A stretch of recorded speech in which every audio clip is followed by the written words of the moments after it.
एक बार दुर्वासा ऋषि जा रहे थे। किसी ने दुर्वासा ऋषि को बड़ी सुंदर माला दी, पुष्पहार। अब जा रहे थे दुर्वासा ऋषि, रास्ते में मिल गए इंद्रदेव और इंद्राणी। दुर्वासा ऋषि ने कहा कि ये माला इतनी सुंदर है, ये देवताओं के राजा, इनसे अच्छा उपयोग कौन करेगा? सो इंद्रदेव को दे दी।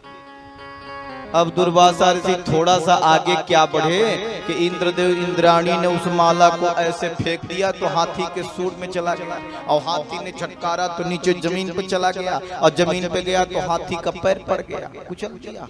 इतने में दुर्वासा ऋषि ने पीछे मुड़ के देखा तो उनके माला को तो हाथी रोंद रहा है, क्योंकि इंद्र इंद्राणी कहते हमारे स्वर्ग में तो वैसी ऐसे हैं पुष्प हैं, पारिजात से लेकर के तुच्छ सी माला है, मेरे किस काम की है, मुझे दे रहे।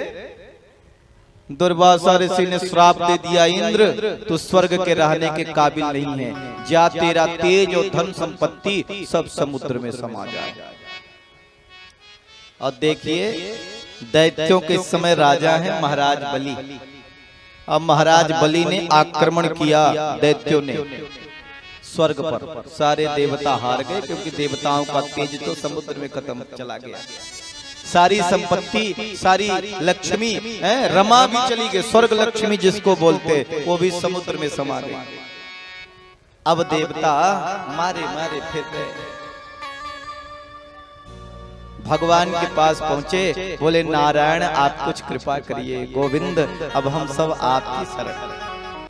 दुर्वासा ऋषि ने जब ऐसा श्राप दे दिया, देवताओं का तेज समुद्र में चला गया।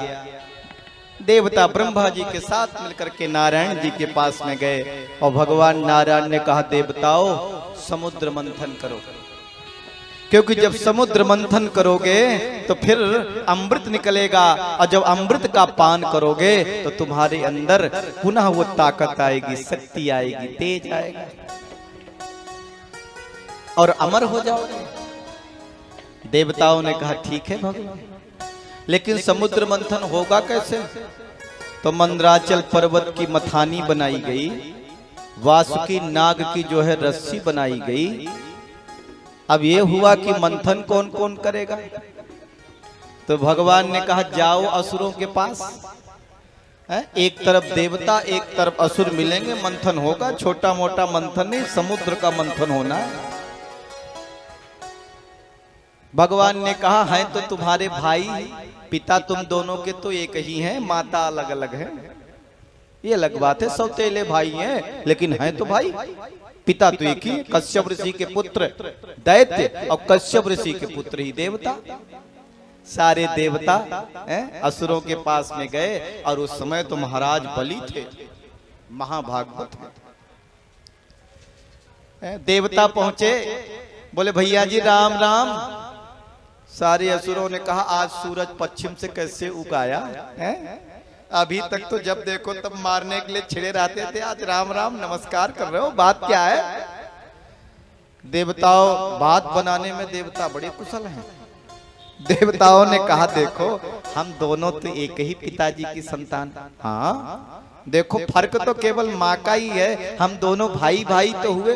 हाँ हाँ ये बात तो है। अब बोले देखो हम दोनों की लड़ाई भी बहुत होती, हम लोगों के विचार भी नहीं मिलते। हाँ होती तो है। अब लठ भी बज जाते हैं, बोले हाँ बजती तो है। बोले कुछ ऐसा उपाय हो जाए, कितना भी लठ बजे, कितनी भी लड़ाइयां हो, तलवारें निकलें, एक दूसरे के गर्दन पर चलें, लेकिन मृत्यु न हो, मरे कोई भी। सारे दैत्यों ने कहा ऐसा कौन सा उपाय है जिसके करने से लोग मरेंगे नहीं, हमें तो बताओ। अरे बोले वही तो प्रस्ताव लेके आया। क्या? बोले हम लोग समुद्र मंथन करेंगे, और जब अमृत निकलेगा तो अमृत का पान कर लेंगे, फिर आपस में चाहे जितने लठ बजे, मरना तो किसी को है नहीं।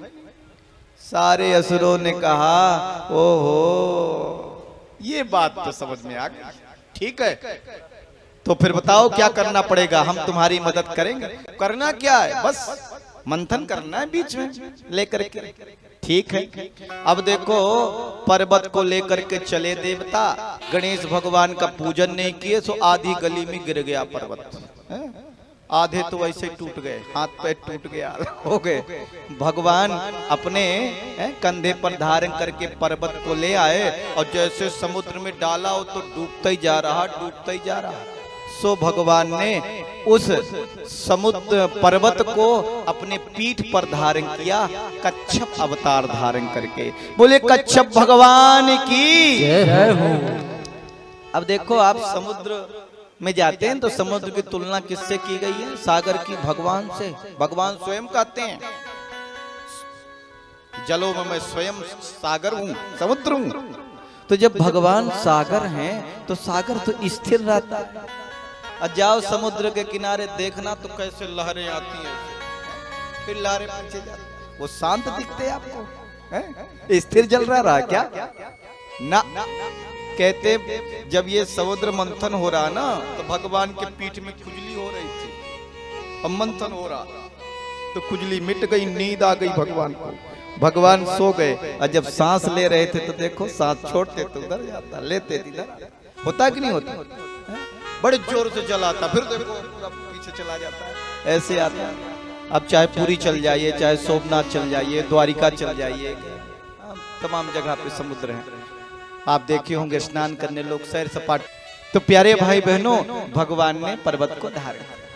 अब भगवान ने सोचा अगर देवता बासुकी नाग के मुख की तरफ लग गए तो फिर तो आधे देवता तो ऐसे जल जाएंगे।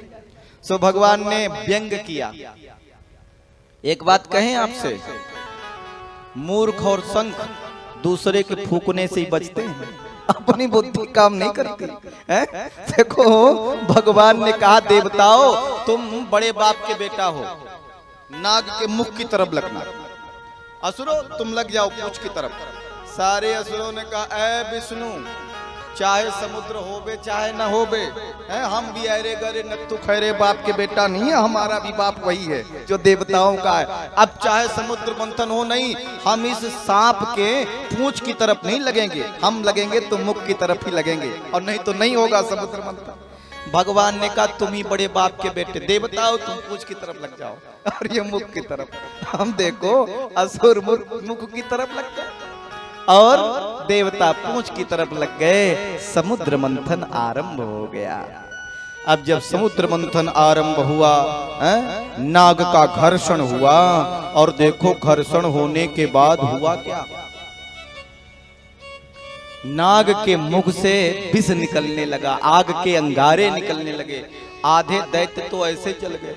दैत्यों ने कहा भैया अच्छा बने, बड़े बाप के बेटा, छोटे बाप के बेटे ही बनने में था। और सारे दैत्य काले हो गए। इसीलिए देखो राक्षस लोग दिखाते तो काले ही दिखाते, क्योंकि नाग के कारण काले हो गए थे। समुद्र मंथन हुआ और सबसे पहले क्या निकला?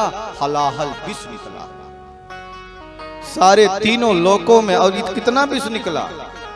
2-4 तोला नहीं, 1-2 पाव नहीं, त्रैलोक्य दहनात्, जिससे तीनों लोकों का दहन हो जाए, इतना विष निकला।